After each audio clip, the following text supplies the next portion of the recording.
Good morning, students. I had in my previous lesson discussed the tenses, the forms, the uses, and with examples. I had also given you certain examples to highlight the different types of tenses.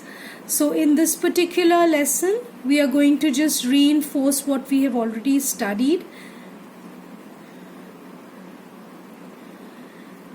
These are some examples of regular verbs and irregular verbs.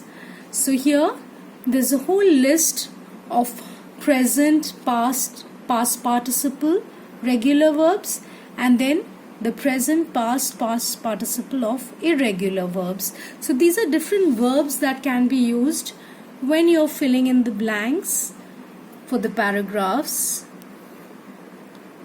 And then we move on to all the different forms that we have already discussed. This is just a little brief recapitulation just to refresh your memory of what has already been taught. I had done the 12 forms of tenses. So I have selected a particular verb, go, and then I have used this particular verb in all the different forms so that it makes it clear to you further. So when it is simple past, go will change to went. Again, for the simple future, like we have already done, it will become either will go or shall go. Similarly, for the three continuous tenses, we are going to use the ing form. Again, it will be like it is shown here.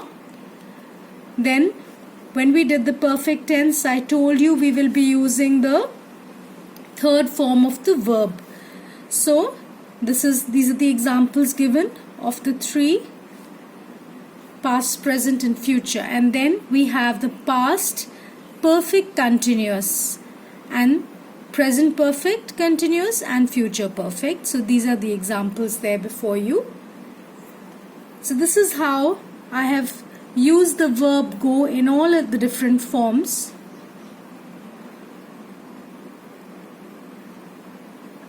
Now these are a few points that you need to remember when you are filling the blanks for the verbs. Remember, please write the answers in the blanks provided and not down below. Please read the paragraph carefully before attempting your answers.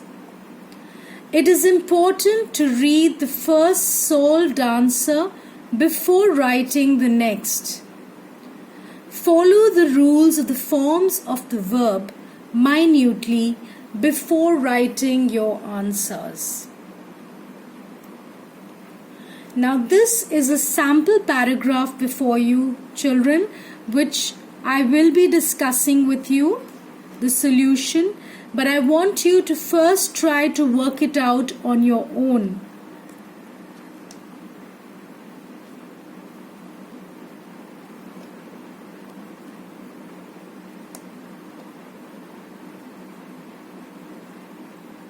Here again, the first verb is already given there, and this will always be given. The first answer will always be given, and the other 8 blanks have to be solved.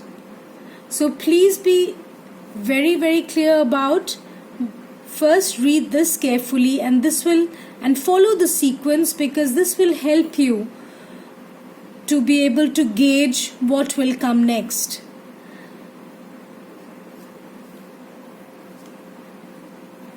Okay, we move on to the solution now, which I've already done in this case.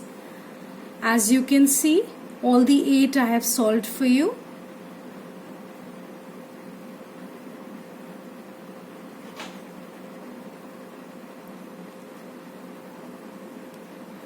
And now I will be giving you two assignments of verbs. So 2 different paragraphs, which I will be discussing with you in the next lesson. The solution will be given to you later on, but first you have to do this on your own.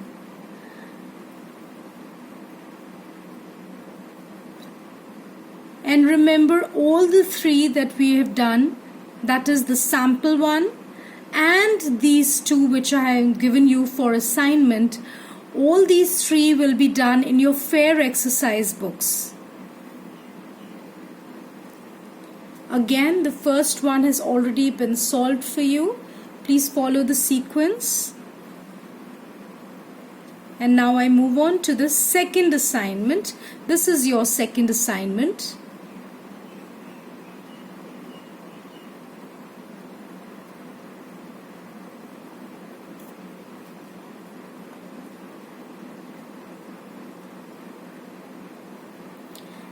So this is all we have for today. Hope you have a wonderful day. Stay safe and God bless you. Goodbye, children.